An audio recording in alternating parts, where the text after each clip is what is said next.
Hello there. You've seen me do this lots of times, but I haven't really talked about it. So today I thought I would tell you about how to hold a chicken. This is a chicken. Her name is Pumpkin. She's a pretty hefty chicken, but she's no trouble to hold, and that's because I'm holding her the right way. Now let me talk about a couple of the important things when you're holding a chicken. She's not very keen on being held, but any chicken can be held this way. The most important thing is where you have your hand, the hand that's holding her. In this case, my left hand. Now I'll come a little closer so you can see. Now you can probably see from there. How I've got my hand is I've got my thumb on the outside of her outer leg, some of the fingers in between her legs, and my little finger is on the outside of her inner leg. Now it doesn't really matter which fingers go where. The important thing is to have a finger each side of each leg. From there you can have her weight resting on your forearm, and then you'll see that even a hefty chicken like Pumpkin is very calm and feels secure because she's well supported and there's not any problem that she's likely to fall off. I usually hold a chicken secure against my body. Make sure her wing is nicely tucked down out of the way so you don't put any strain on her shoulder, and she's generally much more comfortable when she's leaning against my body like this. If she gets a little bit upset, then she's likely to flap this wing, but that's fine. I can support that wing. Even a hefty chicken like this, and she's getting fairly heavy on my arm now, she's got all of her weight resting on my forearm, and that makes her feel very secure and there's not a problem. Now you might think that maybe this is not very nice, having her feet dangling like this, but actually a chicken feels much more secure and seems to sit much more calmly if you have her feet dangling. If you put something under her feet so that she can feel that there, then she's likely to struggle a bit more. I do find with Pumpkin that, there you go. So I'll settle her back down again after that. She will grip onto my fingers if I just give her something like that to hold, but as you saw, if I give her some support underneath her feet, then she's inclined to want to kick off. Another important thing to remember is never squeeze a chicken. Remember, they can't actually breathe using their belly because they don't have a diaphragm. I have a video all about how they breathe and it's really amazing. But just remember, don't squeeze your chicken if you're cuddling her. Yeah, it's nice to give her a bit of a cuddle, but don't hold her really tight and give her a squeeze, because then she can't breathe and she won't be happy at all. And don't squeeze her legs really tightly. You need a firm grip so that she feels like she's well supported, but you don't need to have a vice grip. Pumpkin's getting a little bit heavy for me to hold all of her weight on my left arm, so I can put my right hand over her body and support my left arm like that just while I'm talking to you. But as you can see, holding a chicken like this allows me to have one completely free hand to do whatever else it is I need to do. Don't hold your chicken upside down. Keep her the right way up as much as possible. Some chickens will allow you to tip them on their side a little bit, but as I am doing this to Pumpkin, I can hear that her breathing is getting a little bit laboured and a little bit frightened. So although she's not struggling, I will hold her the right way up. She's much more comfortable the right way up. Of course, it doesn't matter which hand you use for which.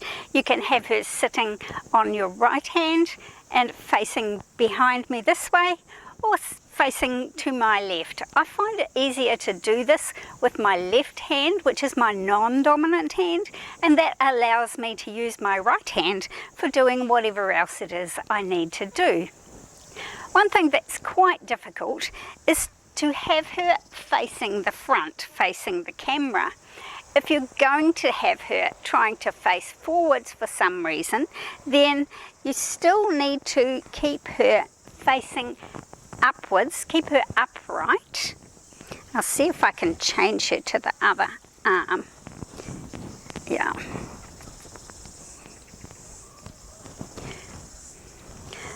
So I still need to keep my hand, in this case this hand, with my fingers each side of her leg, and then I can support her body against my body and tip her up a little bit. She's not as easy to manage like this. She doesn't feel so secure to me, and I don't think she feels so secure either, do you? This is how they would hold a show bird, with one hand around the legs, and then that allows them to use their other hand to hold the bird up, demonstrate whatever it is they need to look at on a show bird, and they will hold the bird well away from their body so that they can look at the bird all over. That's not so secure, and you do have to remember that show birds are used to being handled and shown, so your normal backyard chicken may not stand to being held this far away from your body. She may be much more comfortable if you hold her close to your body and keep her secure. You can hold both wings this way, one with your hand that's supporting her and the other just doing what you do. But I definitely find that having her breast supported by the hand that's holding her legs is much more comfortable for everyone concerned. Let's see if we can get you back. Oops, sorry.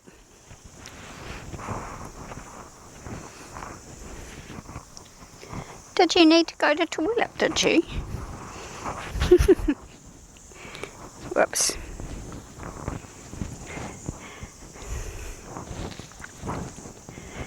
That's much more comfortable, isn't it? Eh? And it's easier for me. This works with the little chickens too. As you can see, I've got my fingers each side of her legs, holding her nice and securely. And because this is a little chicken, most of her body weight is just resting on the palm of my hand.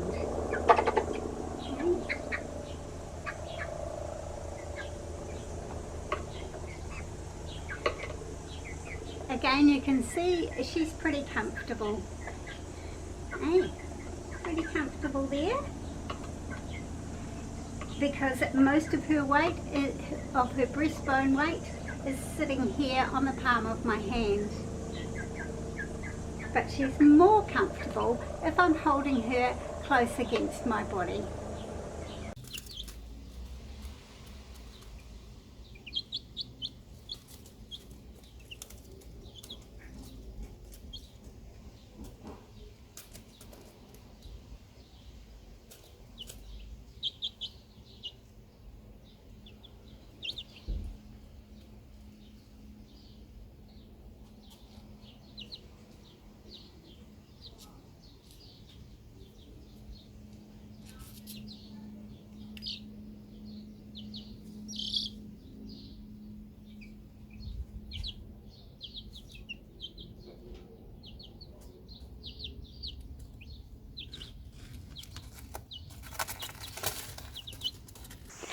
There's lots of reasons why you might want to hold a chicken. They don't actually like being cuddled like a cat or a dog or a child. They are much more comfortable just left on their own. But there are times when you need to pick up and hold a chicken. So I think it's important that you know how to hold a chicken so that you are comfortable and she feels comfortable and supported and confident with how you are holding her. As I say, she's getting a bit heavy now, so I think I'll have to put her down. And she's probably about ready to be put down too. So that's it from me for today. I hope you've enjoyed watching this, and you'll remember how to hold a chicken if you ever do need to. Keep those fingers each side of her legs. Keep those legs secured but not tight in a vice grip. And if you can, keep her close to your body and have her breast supported on your arm. Thanks for watching. I hope you found this useful. Do check out some of my other videos if you haven't seen them all. I've got quite a few now. From me and all the chickens in my garden, thanks for watching. Bye for now. See you next time. We'll go. Shall we be put down now, eh? Would you like to get back on the ground now? I think she probably would. And my hand's getting a bit tired because she's a hefty chicken. Sorry, Pumpkin. Thanks for watching. Bye for now. See you next time.